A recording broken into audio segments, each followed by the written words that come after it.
Welcome to GardenDC, the podcast about everything gardening in the Washington D.C. and Mid-Atlantic region. I'm your host, Kathy Jentz. I'm the editor of Washington Gardener magazine, and we're aimed at gardening enthusiasts, people who grow everything from edibles to ornamentals, natives to exotics. If it grows in our area, that's what we talk about.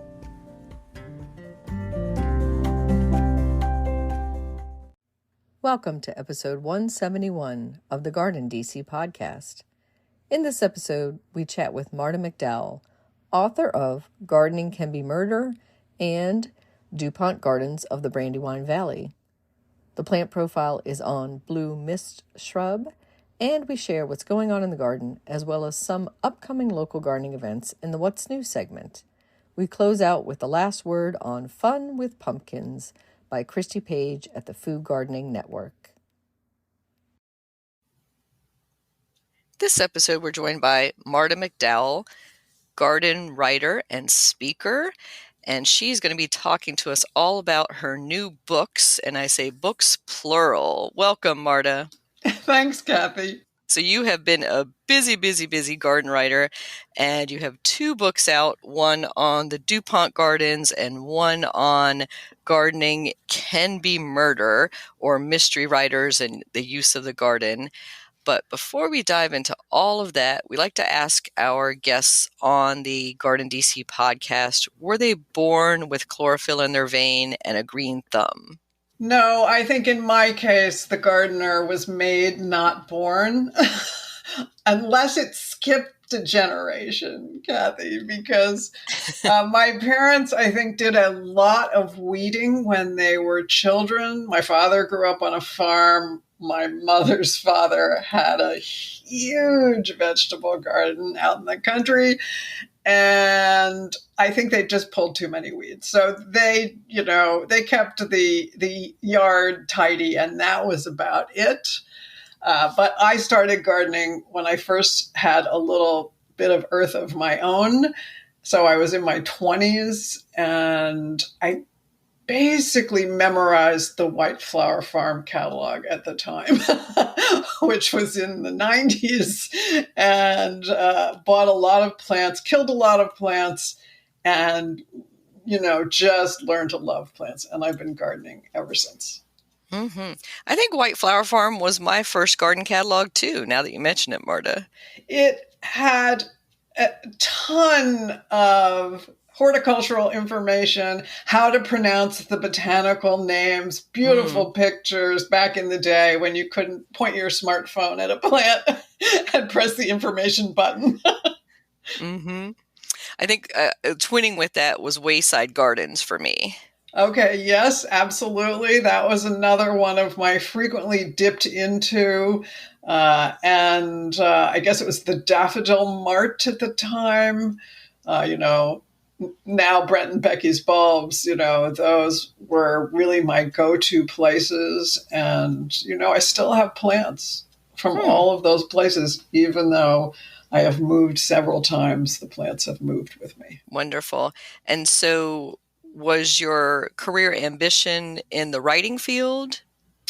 I worked in the corporate world for 20 years. I always wrote, regardless of, I was working in insurance and systems, but I always had writing and sort of teaching related jobs. And before I left that job, they funded my midlife crisis by giving me a separation package. I had started working on this idea of becoming something in full-time horticulture, be it writing, teaching, actually gardening, design, and I've done all of them. So it's always kind of hard for me to pick a title because I still have my fingers in a lot of things, but they're all related to growing things. Mm-hmm. I would say similar, wearing many hats. You bet. And so let's talk a little bit about your garden and where you garden, like your zone, your soil. Yes, I am a Zone 6 garden, quickly inching towards 6B. I am in Chatham, New Jersey. Chatham is in the north, kind of east part of New Jersey. We're about, 30 miles from Manhattan. It's in the kind of the Piedmont area. So it's rolling, it's kind of ridges, ridge and valley, edge of the old Wisconsin glacier. So every time you stick a soil in my, in my back 40, it goes thunk. I have about, I don't know, probably between a third and a half an acre, a long, skinny plot. So tons of shade in the front, total deer country, fenced in back with sunny patches and a lot of shade. So half of it is just woods, zero lawn. Actually, the front is also zero lawn. My lawn is like the size of a postage stamp. So it's my incredible shrinking lawn, which my spouse reminds me like every year my lawn gets a little smaller and soon it will be nothing, but that's okay. Or my so-called lawn, because, my philosophy is, well, if it's green and you mow it, that's my lawn, because I don't put any chemicals on the lawn. Excellent. Yeah, and I think a lot of our listeners can relate to that, and that many of them are mid-Atlantic growers and gardeners, and that they can relate to shoving that spade or shovel in the ground and then having it reverberate on them. And do you have any clay soil, or are you alkaline? How are you? No, it's clay. The pH is good for most things, because so it's sort of, that sweet spot for growing plants. The soil retains water, unlike my sister in South Carolina, where it had to be the bottom of an ocean where she is, because it's all sand.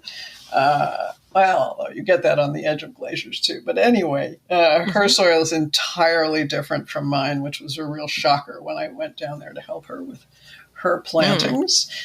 And what else can I tell you about my little spot? I told you lots of shade, mostly mostly flowers and ornamentals. I have a big community garden plot. Again, lots of cut flowers down there, but also, the usual tomatoes, beans, etc. And I have some little raised boxes near the house that I also grow vegetables. I grow a lot of herbs because you can grow them where the deer are. I grow a little bit of everything. I have way too many plants.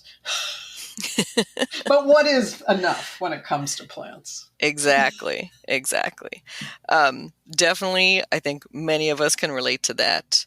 So let's turn to your writing career and the books you have authored.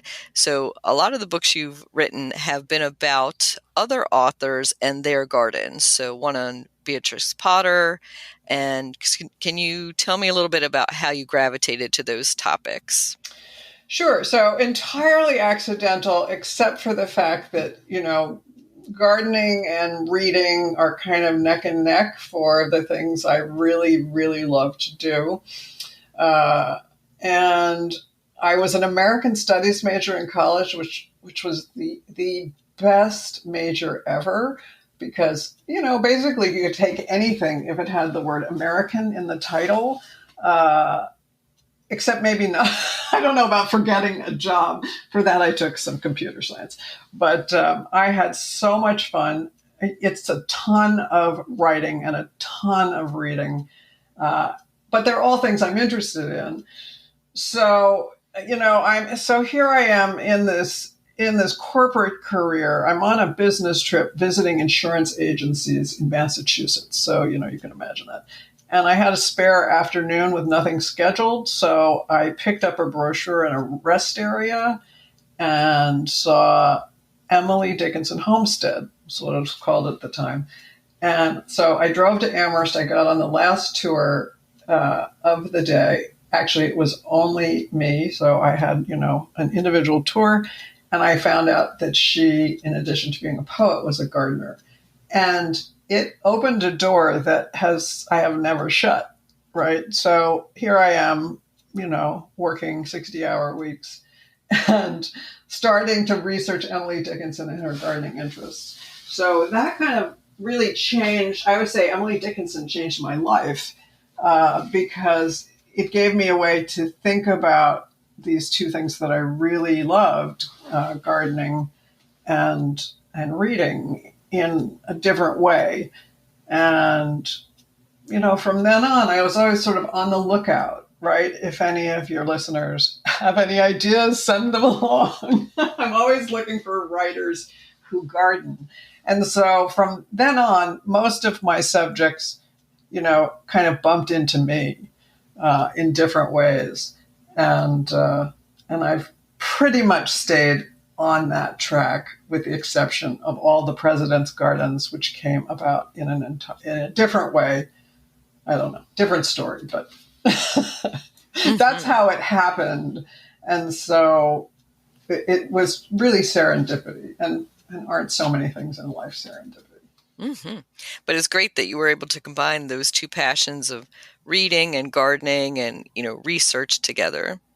Yeah, it's been so much fun, and it's still fun. And so, how wonderful is it when you can work at something that really, charges you up? It's not that it's not work, because it is work. Trust me, it is work. But it's work that I want to come back to all the time. Mm-hmm. You're not questioning, why am I doing this all the time? Yes, which I did when I was, giving the latest corporate philosophy to insurance agents out in the field who frankly didn't care. Oh, so let's turn to your two new books, and we'll do them in order. And first is DuPont Gardens of the Brandywine Valley. And I must say, it is the quintessential coffee table book, because it is not something that is easily read in bed, as I tried to do over the last week. Right. It is got a lot of weight because it's primarily a book of photography.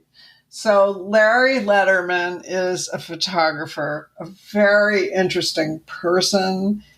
He was a mergers and acquisitions attorney for his career. He took up photography in retirement and has spent a lot of time and a lot of his artistic effort at the New York Botanical Garden, where he's published several books. But the one that is, kind of the most prominent for me is Trees of the New York Botanical Garden. So he loves to photograph trees. That's that's kind of his origin story for how he became a photographer. And so he and his editor at Monticelli contacted me and said, would I be interested in writing the essays to accompany this book that is about 5 of the DuPont family gardens in the Brandywine Valley. And it is such a beautiful book. His photographs are amazing. And having visited all 5 of those many times, I can say he really captures the feel of all of them. So you were at an advantage to me when I was starting out, because I had visited 3 of them. So, when the editor said, it is these gardens, I was quite familiar with Longwood and Mount Cuba and Winter Tour. But the other 2, Hagley and Nemours, were blank spots on the canvas that had to be filled in. So that was very interesting. The other interesting part was these are, for the most part, these are absolutely mammoth gardens. They're huge, as you might expect from gardens of the DuPonts. So they had money. They like to have country houses, and they like to have their country houses surrounded with acreage for a variety of reasons. including they were also interested in agriculture in addition to horticulture. And so to get one of those gardens into 2,000 words, in one way you could barely list their, these are their elements. So I had to, that was the biggest puzzle with that book, was how to say something significant about the gardens and their history in such a small number of words. Mm-hmm. Yeah, and some of them, especially the Hagley, which is pretty much the origin garden for them, that is a lot of history to pack in there. Yes, because the DuPonts arrived at what is now called Hagley, but then they called it Eleutherinian Mills in 1802. So this, that's a lot of years. Mm-hmm. Yeah, and I'm glad you say Eleutherinian Mills. I've always said Eleutherian. I never knew how to pronounce it. Well, I think that's the way to say it. And I was doing my best to imitate the way they say it in the library at Hagley. So excuse my French pronunciation if you have any listeners who are fluent in French, but that's the best I can do. And so for this book, I guess I'll give you the stumper question of the 5, do you have a favorite? That's very hard because they are quite different. And that was deliberate on the part of the DuPont garden maker generation. Mm-hmm. They wanted each of their properties to have some unique characteristic within the context of, they are all in this kind of rolling landscape and all in, like a 10-mile radius. I mean, so they are, it's quite a compact area, which makes it great if you're visiting these gardens, because you could take a weekend, preferably a long weekend, where you feel very energetic and do all 5.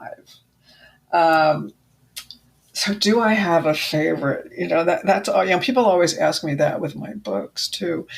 In a way, I guess, I don't know. Every time I think, oh, yes, it's that one, I go, no, but what about that one? So I'm going to say no. I don't really have a favorite.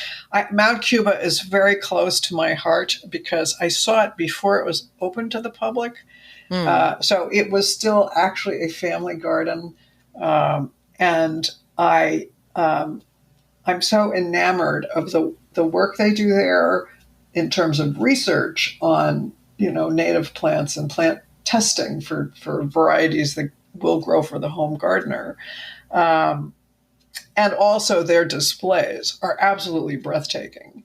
So I think the first time I was there in the spring and saw their kind of west slope forest walks underplanted with all of these spring ephemerals that are native to the Piedmont, I just, it's like I wanted to burst into tears. It was so gorgeous. Mm-hmm. But that's also true, of each of the gardens. Winterthur, if you're there and you see the March Bank, or you're there and you see the azaleas, or you go to Longwood and it's the weather's not good that day and you walk through the conservatories and you're just, stunned. I fell in love with Hagley the first time I visited. The head gardener took me through Louise Crownenshield's sort of Italianate ruin, because it really is a ruin now. It hasn't been maintained, and I hope they can stabilize it. It is the most haunting garden space I've seen on this side of the Atlantic. And Nemours has just this regal kind of serenity, in different lights and different times of day. So they're all really special. Yeah, I would say that would be a tough choice between them, very much so. But I think Mount Cuba, the one you started with, because of its intimacy and its more human scale, that might be my personal favorite of the 5. Yeah, it was interesting to me because all of these gardens weren't really used as family gardens. Children played there, they played in the pools, they had family parties. And while they're, for mere mortals, like most of us who couldn't even fathom having that much resource to expend on our gardens, they do have a quality of, these were places that were loved. And while they had a lot of staff, the owners were extremely involved. That varied, by the individual, but they were very engaged with these gardens. This wasn't like, I'm going to have somebody come in and do my garden and I'm going to just appear once in a while and enjoy it. They were really all involved in it. Mm-hmm. Yeah, here. And if you haven't visited all 5, this book will definitely give you motivation to do so and inspiration and maybe even some longing over the winter months to get out there. The wonderful thing for me was, I went to each garden. I went around with their experts, sometimes in gardening and sometimes in the history of the garden and sometimes both. And then I did a lot of research. But of course, when I sat down to write, unlike Larry, who was photographing them, I could do it from my desk in New Jersey. I didn't have to physically be there. Mm-hmm. And as I was writing, he was sending me the images that were selected, that he was going to be submitting for the book. And then, they went through a selection process. But I got to then see these gardens again through his eyes. And he has a really amazing ability to capture kind of almost the intent of the garden composition. That sometimes, when I was walking through it and, I'd see, acres and acres of gardens and so many different parts of these gardens in 1 or 2 days, that I got to experience them again through his eyes. And so, his images are just exquisite. And I think that even if you've been to these gardens, through your whole lives, you will see them in a new way through Larry's photographs. Mm-hmm. So a great holiday gift idea, especially for the other gardeners in your life. So we're going to do a 180, Marta, and talk about your other new book. And I'm going to read the entire title because I think it is so funny. Gardening Can Be Murder, subtitled How Poisonous Poppies, Sinister Shovels, and Grim Gardens Have Inspired Mystery Writers. I'm glad you like it. And I will say, this is the 6th book that I've done with Timber Press, and it's the first time they've used my title. Good to know. Although the editor, I have to give the editor credit, he did the subtitle. Mm-hmm. He asked me, is this all right? Can I do this? And, we talked about a few of the words, but he came up with the extra hook. So. Mm-hmm. So we're talking about the book, and it goes through, starts off with the history of mystery writing, which starts off with Edgar Allan Poe, a favorite of mine, and then goes into the French novel, which the name just flew out of my head, and then back to the British and American versions of Gothic novels and onto our modern mystery novels. And how many of them have used gardening as a setting, gardening as part of maybe the murder itself, or a clue to the murder, but we'll parse those apart in a second. But first I wanted to dive into the similarities of gardening and being a detective. So I think that's part of the reason why mystery writers might be using gardening so much in their stories. So what can we say about how gardeners and detectives are similar? What garden isn't a mystery? Let's face it. 1 year a plant will do beautifully. And the next year, same plant, same spot. And for some reason, it doesn't thrive. I find this, particularly with annuals, where I'll put an annual in a spot, and it goes gangbusters. The next year, not so much. And I think I have done the same thing in terms of, feeding it, watering it. It's got the same exposure, nothing, and then you go, why? Why is that? And, or why is this hole in this leaf, tracking down what is the pest or disease or, whatever that is affecting this plant. Mm-hmm. So I think that's part of it, that it just always is a puzzle and isn't that fun on most days. Mm-hmm. And I would say it's almost literal because you're trying to figure out a lot why something died. Like literally, you're trying to find out that mystery. And then, of course, there's also the coincidence that maybe we both use a loop or a magnifying glass as the classic Sherlock Holmes does. Well, that's very true. Good point. I like that. And, sometimes those pests do leave fingerprints. Mm-hmm. They leave a trail for us to track down. And, who among us has not had that sort of homicidal instinct when they see that friendly groundhog has moved from the clover in the so-called lawn to the tulips. Mm-hmm. Yeah, I would say that's, the commonality of gardeners and the murderers in mystery books is almost more aligned because, there's so many things I was looking at in gardening that equates us to killers. Sad but true. Sad but true. So I was looking at, obviously, weeding, just the act of weeding, selecting one plant over another is an act of plant murder in that case. Yes, it is. We have this sort of control thing of we are going to intervene in one way or another. Mm-hmm.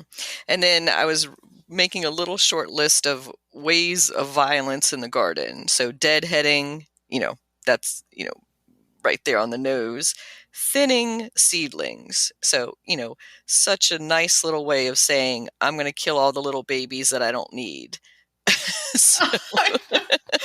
Well, it's, Kathy, I will tell you a story. A friend of mine, her spouse could not bring himself to kill baby spider plants, which meant, of course, their house was jammed with spider plants to the point where, eventually they were going to have to move out because it was going to be like that old Star Trek episode of The Trouble with Tribbles. It was just going to be, they were going to have to vacate the space and let the spider plants take over. So yes, that is a part of it.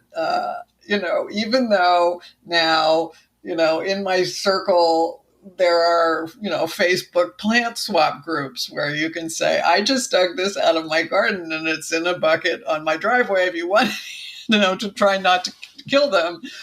Or you can tell yourself, well, they're going into the compost pile. So I'm not actually killing them. I am recycling them into the soil. Yeah, that's definitely how I make myself feel better. Yes. And so I wonder if murderers get started that way. Oh, I'm just adding to the compost pile. Yes.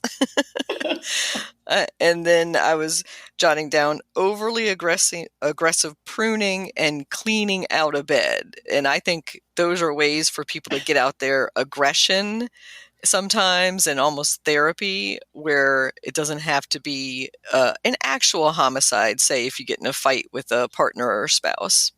Yes. And, I have a tool that is literally, the product name is Root Slayer. Mm. You want to get out some aggressions? Get out this thing. It's sharp. It's jagged. It's heavy. You can really whack at some sapling or some shrub that has suckers. Mm-hmm. Yeah, I would say you touch on the tools in the book, and so many of the tools in the garden can be damaging, if not deadly, and not only to the victim, but to the garden themselves. I'm always like shocked about the things that they allow gardeners to have sometimes. Yes, and I will tell you, if you try to go through TSA security with your secateurs, with your pruning shears, you will be nabbed. Because I was going, I think I was going down to my sister's to help her prune. And I didn't even think about it because I don't think of it as a weapon any more than I think of my knitting needles as a weapon. But there you go. Exactly. I would say all garden implements need to be in the checked luggage. Yes, definitely. So let's start off with some of the mysteries that you describe in the book. So you don't give spoilers, which is great for those who haven't read them or not familiar with them. But why do you think so many mystery writers are drawn to a garden setting or garden theme in their books? Well, for some of them, they are gardeners. So that old saw about, write about what comes naturally to them. Others look for different, skills and elements and traits that they can give to their characters. And, so you need various plot devices. And then, gardening will come up. I think that's why there are so many British garden mysteries that, I gardened in England for 6 months, and, visitors walking through these gardens would be discussing these plants with the proper botanical nomenclature, which is not something that you often hear in public gardens in the U.S. So there's a different level of garden literacy there. So I think that's why there are so many British garden-themed books of detective and crime fiction. And then it's fun, right? It's fun to write about gardening. So I think that's part of it too. Mm-hmm. Yeah, and I think there's that affinity between growing and the life cycle in the garden that, could be used for parallels. And, you talk a little bit in the book about red herrings and using clues in the garden throughout a book, but it might not be the main theme of the mystery. Right. And I mean, even for me in developing this book, so I think the list of novels and short stories that I put together for the end of the book, and it is on my website too, is 100 books that I used to create this survey. Sometimes I encountered my own red herrings. So, I thought, oh, no orchids for Miss Blandish. That'll be perfect. I can use that, and that will let me have a little bit of, sort of hard-boiled crime fiction included.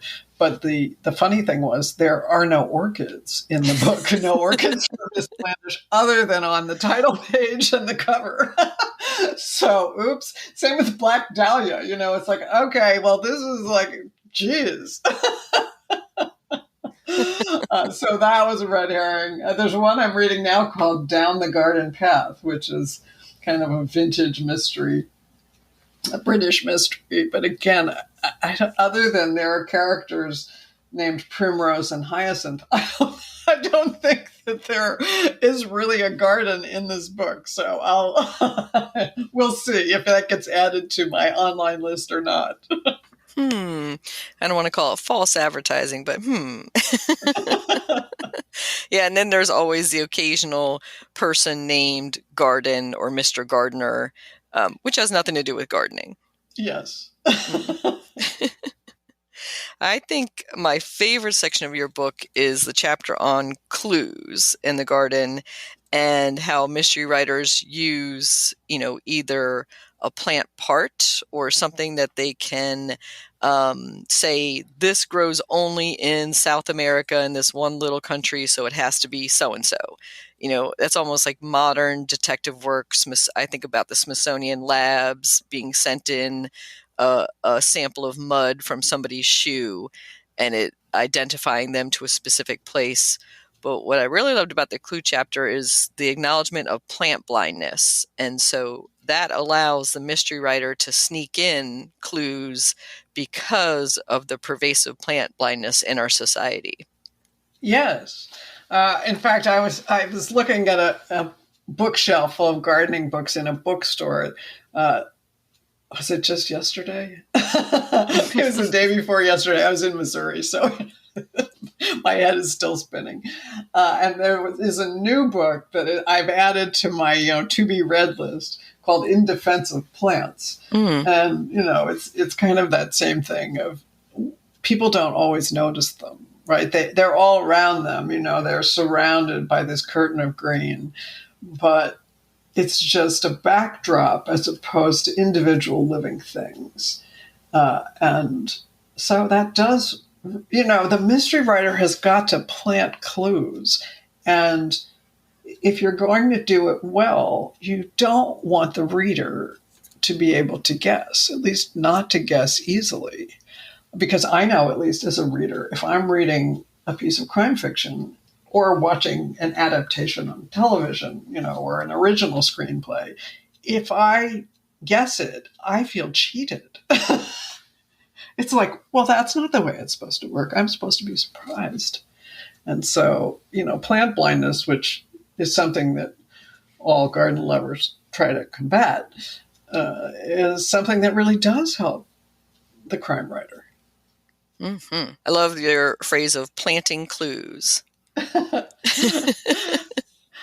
and it was fun for me to pick out these plant and garden elements and then track them down myself, and find out more about them, because I certainly didn't know all about them when I come across like caltrop.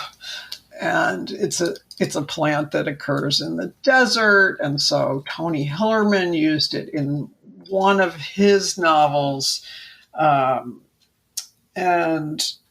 then I learned that its common name comes from this ancient Roman weapon, which is sort of like, if you can imagine a kid's jack, like jacks where you play jacks. But all sharpened. It was this metal thing that they would cast out them, in the hundreds in front of oncoming armies to damage feet of soldiers and animals, which is, it's just it's horrible to think about. Yikes. Yeah. Yeah. But it's like, it's a seed with a very sharp spur that will stick into hiking boots and sneakers and things like that. So, Tony Hillerman used it as something that stuck to the victim's clothing. So, as you say, it's like this, plant forensics. And it really is still used. Someone at the Missouri Botanical Garden yesterday told me that, their lab was featured on one of these 48 hours television shows for the part they played in apprehending a criminal from plant elements. Yeah, I could see like pollen or seed release being integral to a plot as well in solving a mystery or a novel. So let's talk a little bit about the motive chapter. Gardening made me do it. And I was like, how could gardening be a motivation to any murder? And then I love that you talk about its motivation for many things, including perfectionism, and then also how competitive gardening is. And I never thought of gardening really as a competitive sport, but you're right, it can be. Oh, yeah. And, it's not just flower shows, although, that is, the most visible and prominent competition among gardeners that you'll find and, sanctioned. But it's also just, who's got what. I've gardened next to the same neighbor for 30 years. He has a glorious garden. And yes, along the border, there have been sort of very, understated turf wars, no pun intended, but you know what I mean. Like, well, who's going to plant on this space?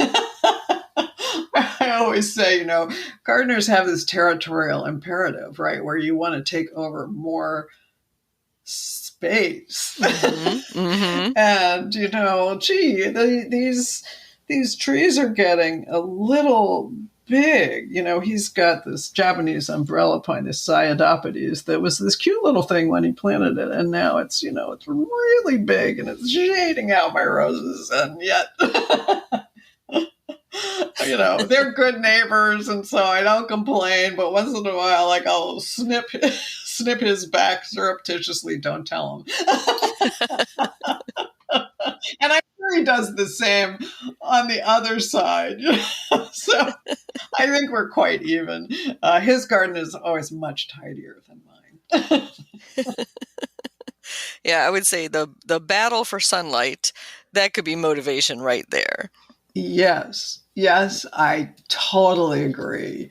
In fact, that they had some storm damage where trees came down, and I really had to work at being sympathetic. These trees. It's like, oh yeah, that's really too bad. But if you want to read a great short story about competitive gardening, I would say that there's a short story called Weeds by Ruth Rendell, or maybe it's Rendell. I'm sorry, I'm not sure of her pronunciation. That is kind of spine tingling.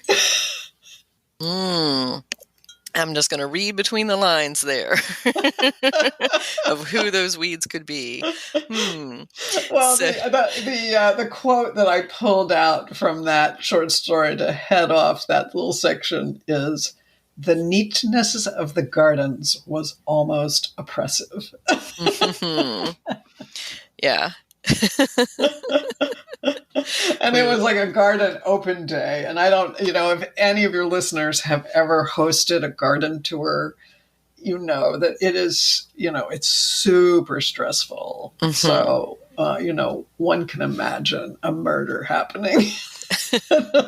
Sort of got tied up into that process. Mm-hmm. So much effort goes into it, and then you hear some of the comments coming through. Yes. Maybe never be present for your open garden. Yes, and this was a public garden. I once worked in an iris garden. I only worked there for one season. And there, for a garden that focuses on a single genera, it is a certain level of frustration because you work, 11 months of the year to keep it just right.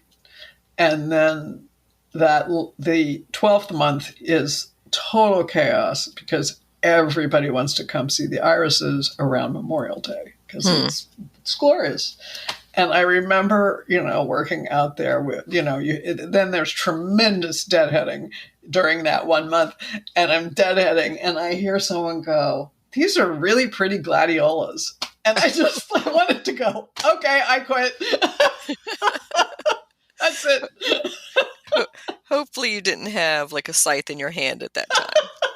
That's so true. That would have been justifiable homicide right there.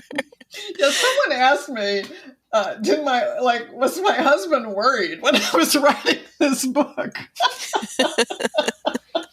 And I said no. But then yesterday I was in a bookshop and I bought a dish towel that says, "Be nice to me or I'll poison your food."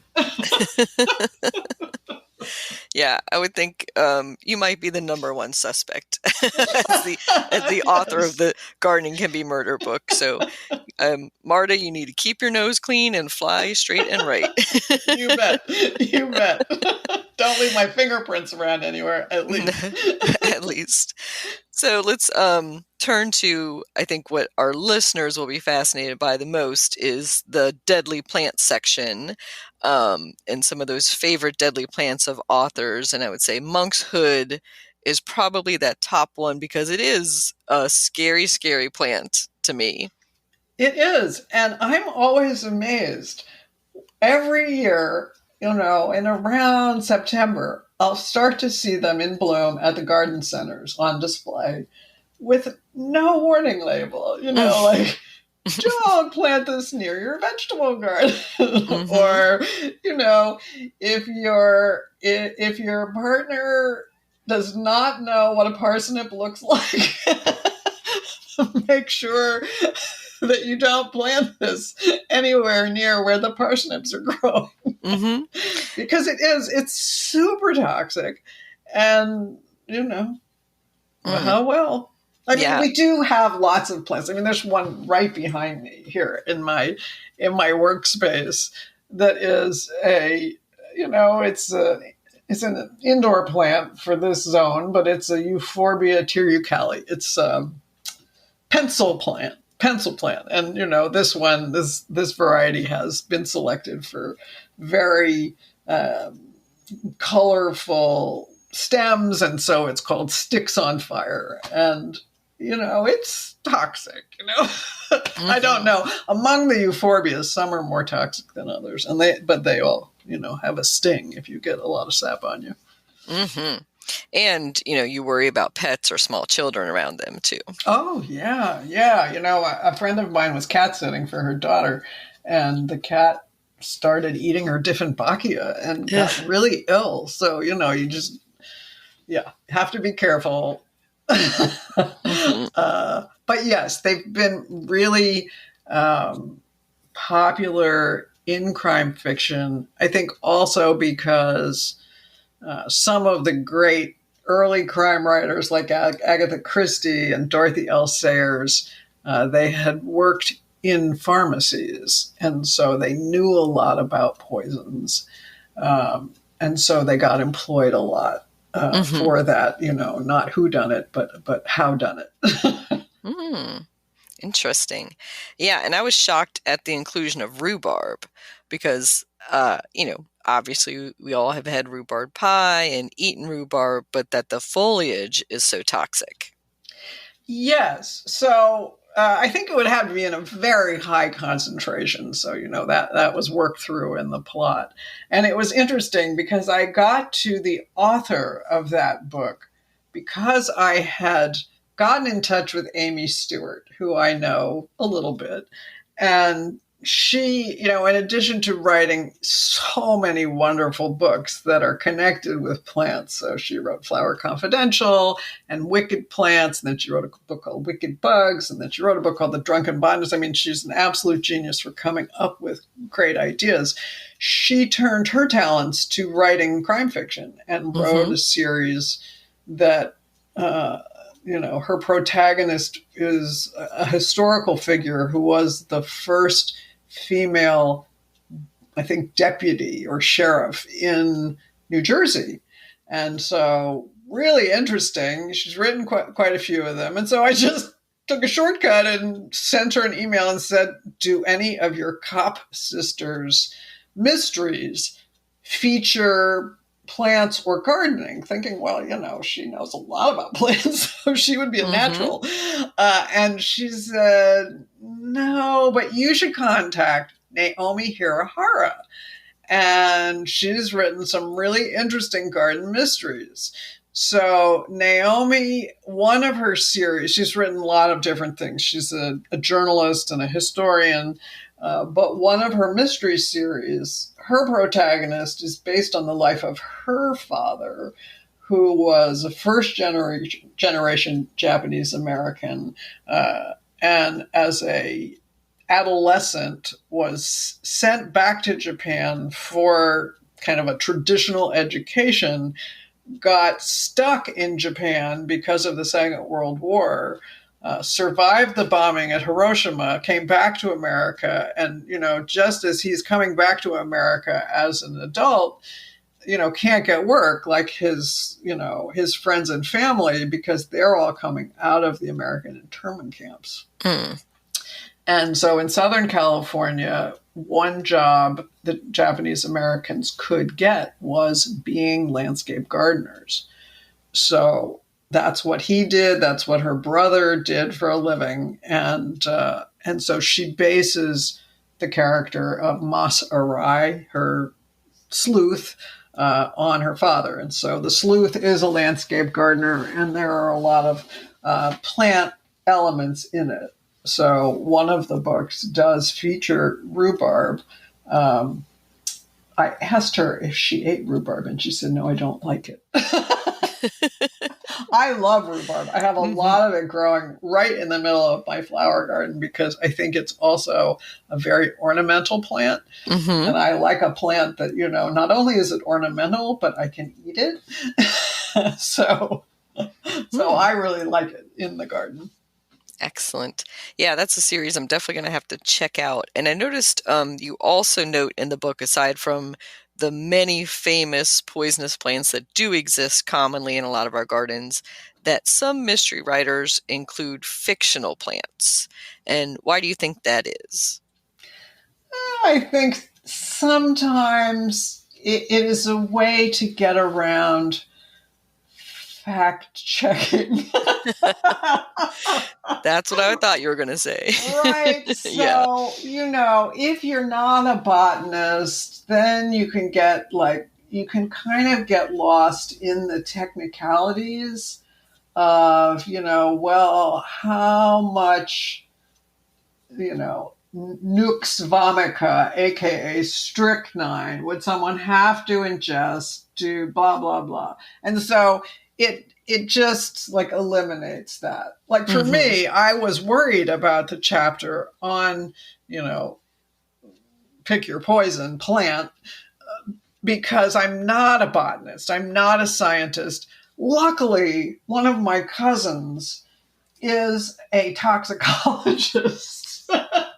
So you can imagine, dear Steve, would you mind reviewing my chapter? Because, I just wanted to make sure I had the verbiage correct and that I wasn't out of line. And he did really help with corrections, even though he studies spider toxins rather than plant toxins. Well, that could be a great mystery novel right there. Yes, it could. Yes, it could. But a great resource to have in the family. And yeah, I was thinking also about, you don't talk too much about it because I think we're keeping it on the positive side, but there are some mystery novelists that totally miss the mark, right, on some of their plant use. Did you not include a few of those on purpose? Well, I am very annoying to watch movies and television programs with, because I'll go, those don't bloom together. That would never be blooming. Those are fake, So it's kind of a burden. I think I only mention one of them when, I don't know, some author talked about a character falling into the thorny arms of the Pieris. Pieris japonica. And it's no, that's not true. They don't have thorns. Nice try. So yes, I'm bad, I proofread menus, I'm a very annoying person, really. Yeah, I always said that, they have continuity editors on some TV and movie shows for the medicine and other things, but they really should have a gardening continuity editor for all books and film and media. They absolutely should. You're right. Yes, we should promote ourselves, as, the garden consultants with some really major fees. I think you and I, Kathy, could work on this. Absolutely. I think a whole agency of us could be employed. Yes, all around the country. So, listeners, keep us in mind. Well, I do want to say, Marta, that in Washington Gardener magazine, our October 2023 issue, we gave Gardening Can Be Murder an excellent review, and the reviewer was Beth Pye Lieberman. So our listeners can check that out as well. And I hope that you enjoyed that review if you've seen it yet. I will look it up as soon as we are off this call. I will send you a copy of that PDF so you can have that. And how can our listeners contact you? So it is really easy to find me. My website is martamcdowell.com. I am on Instagram as @Marta McDowell. So I'm not hiding. They can contact me through my website or, through LinkedIn. But there's a contact me on my webpage. The book is available certainly directly from Timber Press. Both books are available on all of the usual online sites and your local indie bookstores. Please support your local indie bookstores. We love them. They are an endangered species, and, we just really want to keep them going because they are wonderful parts of a community. We've lost our local bookstore, and if I hit the lottery, that's the first thing I'm going to do is I'm going to bankroll someone to open a bookstore in my town. Great thought. So thank you so much, Marta, for sharing about both your new books. And is there anything else you'd like our listeners to know about either book? Well, I just think they're both fun in their own ways. And, one is, I guess I would say a more serious look at these 5 DuPont gardens for sure. It's, what I wrote was all about their unique histories. And I had a blast writing Gardening Can Be Murder. And I hope people have a good time reading it. Thank you, Marta. Thanks so much, Kathy.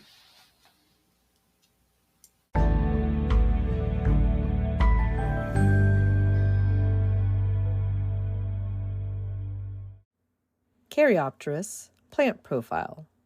Blue Mist Shrub, Caryopteris species, also known as bluebird or blue spirea, is a small shrub that flowers from late summer to early fall for several weeks. It typically blooms in shades of blue. It is usually between 2 to 3 feet tall. Most Caryopteris are hardy from USDA Zone 9 down to Zone 5 and some to Zone 4. It blooms best in full sun and needs average garden soil that is not heavily enriched with fertilizer, or it can flop. Caryopteris is a low-maintenance plant. In the spring, cut it back to about 8 to 12 inches tall. It blooms on new wood, so the old part will not flower. Caryopteris is a deciduous shrub, and its flowers, leaves, and stems give off a faint, pleasant scent that make it deer-resistant. It is fairly heat and drought tolerant as well.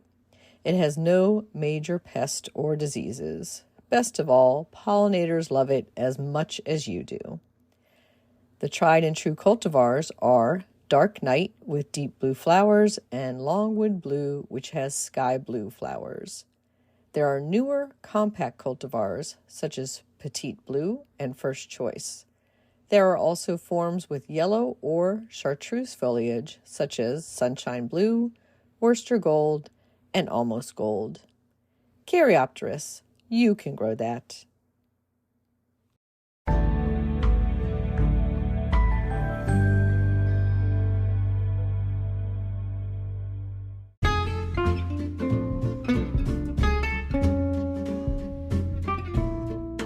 What's new in the garden this week? Well, I was gifted a pot of Hemibowie subcapitata glossy false syningia, and it is doing wonderfully right now. It's blooming in full shade. The flowers are these big 2-inch tubular looking things. It's really quite stunning. The toad lilies are looking great, as well as the asters and the Nippon daisy, and I have the American witch hazel also in bloom in my home garden. Over at the community garden plot, I still haven't pulled the tomatoes and peppers and put in the garlic because it's been so mild and such great weather. I'm just still picking off of both of those, as well as zucchini, so maybe another week or so, and then I'll put in my garlic. Some local gardening events, if you're in the greater Washington D.C. area, that you might want to attend include the UJAMA Cooperative Farming Alliance's Fall 2023 workshops, and they are taking place in Accokeek, Maryland on Friday, November 3rd and Saturday, November 4th. You can find out more information about that and register at ujamafarms.com. The Tacoma Horticultural Club is hosting their next meeting on Wednesday, November 15th from 7 to 9 p.m., and it is themed Your Gardening Questions Answered. Bring your gardening questions and submit them at the start of the meeting, and then a panel of garden experts will address them. It is free and open to all and takes place at the Tacoma Park Fire Station's community room at 7201 Carroll Avenue in downtown Tacoma Park, Maryland. And an online session you can attend from anywhere is the natureforward.org Conversation Cafe, and it is entitled Yes in My HOA Back and Front Yard, and that is nature writer and humane gardener founder Nancy Lawson, as she hosts a panel discussion among leading experts who've been on the front lines of advocating in Maryland and Virginia for allowing low-impact native habitat landscaping in HOAs and common interest communities. There is a registration fee of $10 to $15, and again, you can find out more about that at natureforward.org. Happy gardening!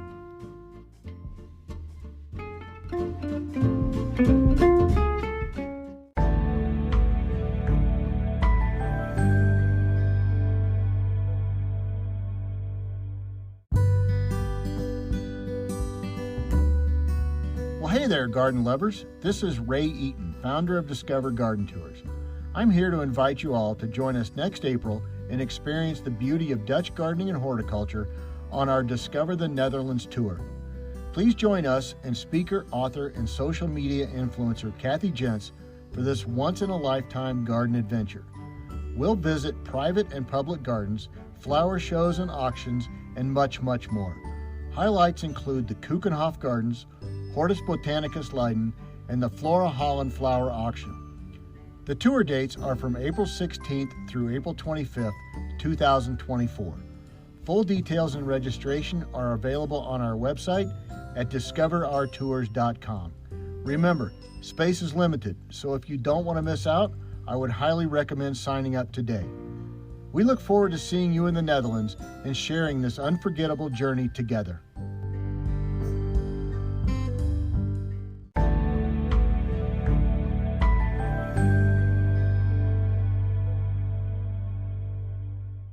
In the new book, The Urban Garden by Kathy Jentz and Terry Spade, you'll find dozens of inspiring and creative ways to grow flowers, shrubs, vegetables, herbs, and other plants in small spaces and with a limited budget. Whether you want to grow on a balcony, rooftop, front stoop, or a tiny urban patio, turn your growing dreams into reality and build a gorgeous and unique garden that showcases your personal style while still being functional and productive. With the ingenious ideas and resourceful tactics found here, you'll be maximizing yields and beauty from every square inch of your space while also making a lush outdoor living area you'll crave spending time in. Whether you're growing edible plants or beautiful flowers, the 101 amazing growing ideas found in the urban garden will turn your tiny urban yard into a treasure trove of green you'll be proud to share with family and friends. Buy your copy today at your local retail bookseller or order it online now at Amazon.com or bookshop.org.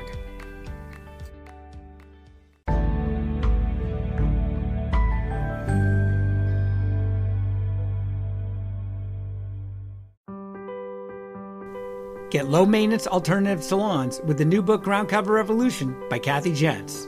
Reducing the lawn is among the biggest trends in homeownership, with an endless stream of homeowners looking for an eco-friendly alternative to a traditional, everyday grass lawn. In the last 3 years alone, over 23 million American adults converted part of the lawn to a natural landscape, and now are looking to do even more. The biggest challenge to adopting this new ideal of the perfect lawn is knowing how and when to replace your turf and which plants are the best ones for the job. Ground Cover Revolution is here with all the answers you need. Included are 40 in-depth profiles of plants that are perfect choices for replacing a grass lawn. There are options for sun, for shade, for dry and wet sites, and for various climates around the globe. There are choices that bloom, options that are evergreen, and selections that are deer-resistant. Author Kathy Jentz has also included an incredibly useful chart that gives you all the details on each of the 40 choices for quick reference and to make your ground cover selection process even easier. Whether you want to replace the entire lawn or just reduce the amount of land dedicated to turf, Ground Cover Revolution will help you usher in a new and improved idea of what a beautiful lawn should be. Available at bookstores now and also at Quarto.com, where you can get 30% off using discount code GARDENING30.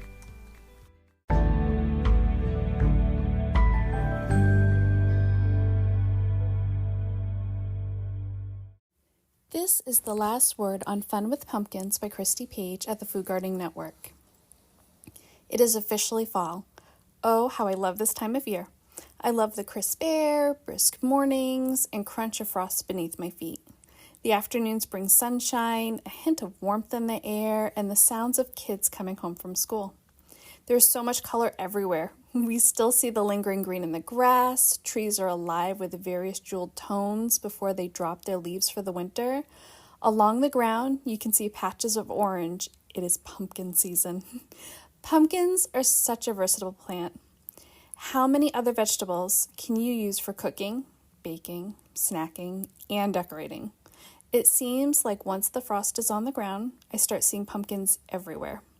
They are popping up at farm stands, grocery stores, and even in some backyards. We have grown our own over the years, but love the selections that we can get at some of the larger farm stands. Growing up, my girls loved picking out their pumpkins each year. It was always an adventure and something that I had to set a lot of time aside for. I have a tendency to choose one fairly quickly. I like a small to medium-sized pumpkin that is pretty round, and I never mind a blemish or two. It just adds a little character. My daughters have very different tastes and ideas. My oldest daughter always wants a pumpkin that is perfectly symmetrical or as close as possible with a bright orange color. She already knows what she wants to carve and is looking for a shape that supports that. One year, she might be looking for something short and round, and the next, something taller and skinnier.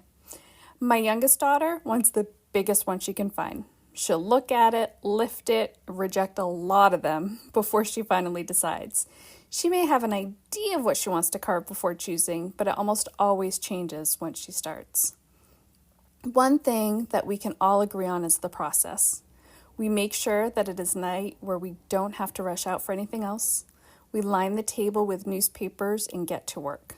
We carefully scrape out the insides, making sure to save all the seeds. We rinse them carefully, put them on a cookie sheet with salt and just a touch of pepper, and let them start roasting while we work on our carving designs. Each year, we all try to do something different. We have had years where we tried shadowing, which really was not much of a success. We've done traditional freehand carving, and even some more intricate work with stencils and stamps. The end results are always fun, but what is even more fun is the process. The house smells of fresh pumpkin and roasting seeds. There's a lot of laughter and joking about each other's designs, and there's a feeling of accomplishment when the jack-o'-lanterns are complete. After cleaning up, we put candles in our new jack-o'-lanterns, snack on fresh roasted pumpkin seeds, and admire our handiwork. We will keep them on display through Halloween before they get sent to the compost pile. It's hard to believe that a vegetable can give us so much enjoyment. Well, this was the last word on Fun with Pumpkins with Christy Page at foodgardening.com.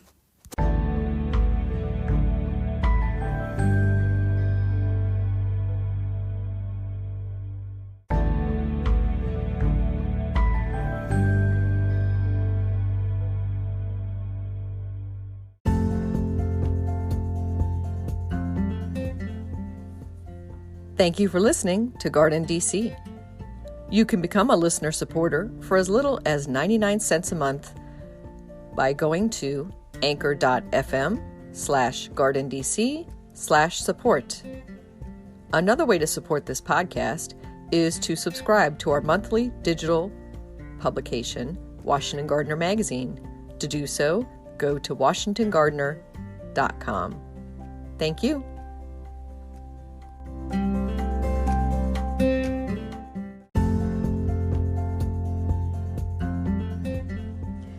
You can find Washington Gardener online at washingtongardener.com, on Twitter at WDC Gardener, on Instagram at WDC Gardener, and on Facebook.com at Washington Gardener Magazine.